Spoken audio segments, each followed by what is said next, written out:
When I was a girl of about 12, I used to stay in a village in North Karnataka with my grandparents. Those days, the transport system was not very good, so we used to get the morning paper only in the afternoon.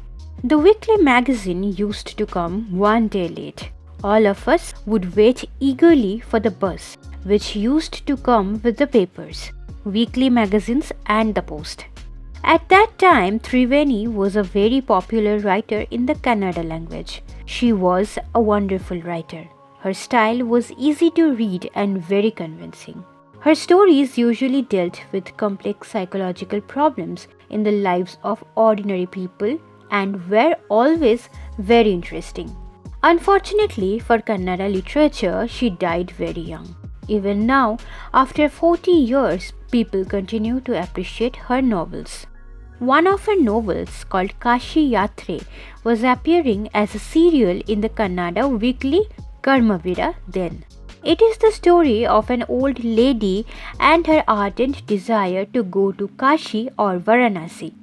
Most Hindus believe that going to Kashi and worshipping Lord Vishvashwara is the ultimate punya. This old lady also believed in this, and his struggle to go there was described in the novel. In the story, there was also a young orphan girl who falls in love, but there was no money for the wedding. In the end, the old lady gives away all her savings without going to Kashi. She says, "The happiness of this orphan girl is more important than worshipping Lord Vishvashwara at Kashi." My grandmother, Krishtakka, never went to school, so she could not read. Every Wednesday, the magazine would come and I would read the next episode of this story to her.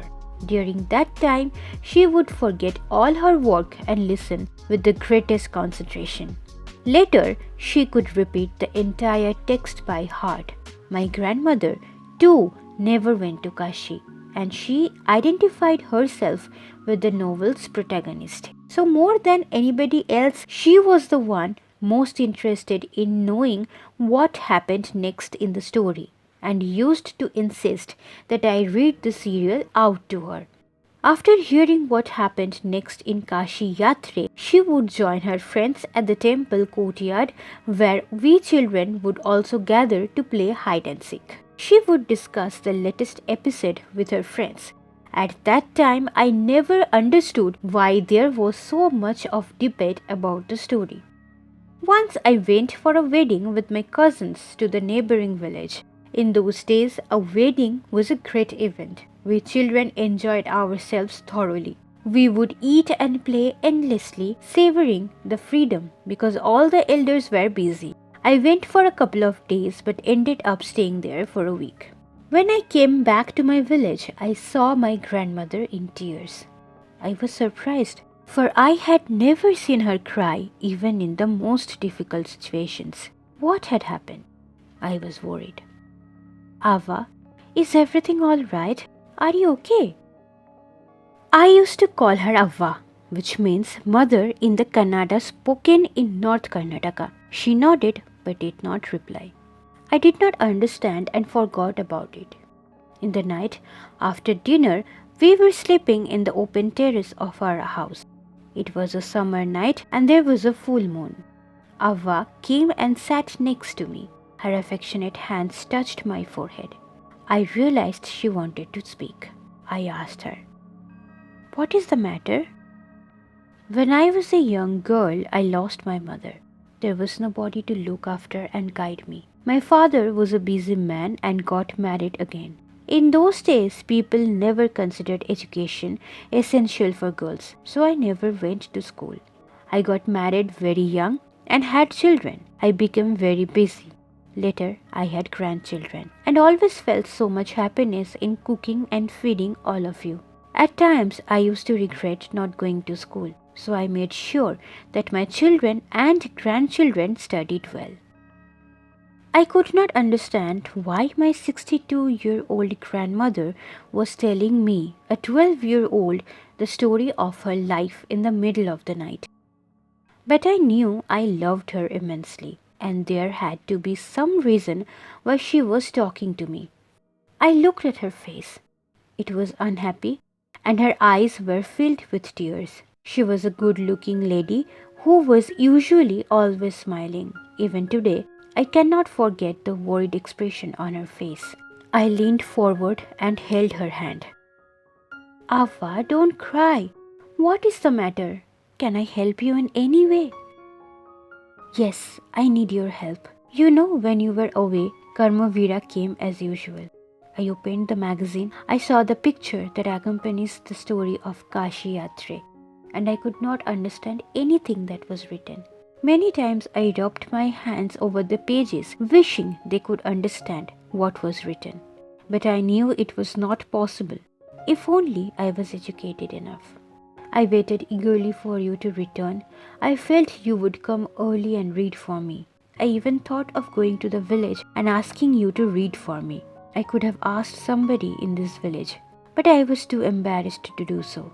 I felt very dependent and helpless. We are well off, but what use is money when I cannot be independent? I did not know what to answer. Ava continued. I have decided I want to learn the Kannada alphabet from tomorrow onwards. I will work very hard. I will keep Saraswati Puja day during Dasara as the deadline. That day, I should be able to read a novel on my own. I want to be independent. I saw the determination on her face, yet I laughed at her. Ava, at this age of 62, you want to learn the alphabet? All your hair is grey. Your hands are wrinkled, you wear spectacles, and you work so much in the kitchen. Childishly, I made fun of the old lady, but she just smiled. For a good cause, if you are determined, you can overcome any obstacle. I will work harder than anybody, but I will do it. For learning, there is no age bar. The next day onwards, I started my tuition. Ava was a wonderful student. The amount of homework she did was amazing. She would read, repeat, write, and recite. I was her only teacher and she was my first student. Little did I know then that one day I would become a teacher in computer science and teach hundreds of students. The Dasara festival came as usual. Secretly, I bought Kashi Yatre, which had been published as a novel by that time. My grandmother called me to the puja place and made me sit down on a stool. She gave me a gift of frock material. Then she did something unusual. She bent down and touched my feet. I was surprised and taken aback. Elders never touch the feet of youngsters. We have always touched the feet of God, elders, and teachers. We consider that as a mark of respect. It is a great tradition. But today, the reverse had happened. It was not correct. She said, I am touching the feet of a teacher, not my granddaughter, a teacher who taught me so well with so much of affection that I can read any novel confidently in such a short period. Now I am independent. It is my duty to respect a teacher. Is it not written in our scriptures that a teacher should be respected, irrespective of the gender and age? I did return her namaskara to her by touching her feet and gave my gift to my first student. She opened it and read immediately the title Kashi Yatre by Triveni and the publisher's name.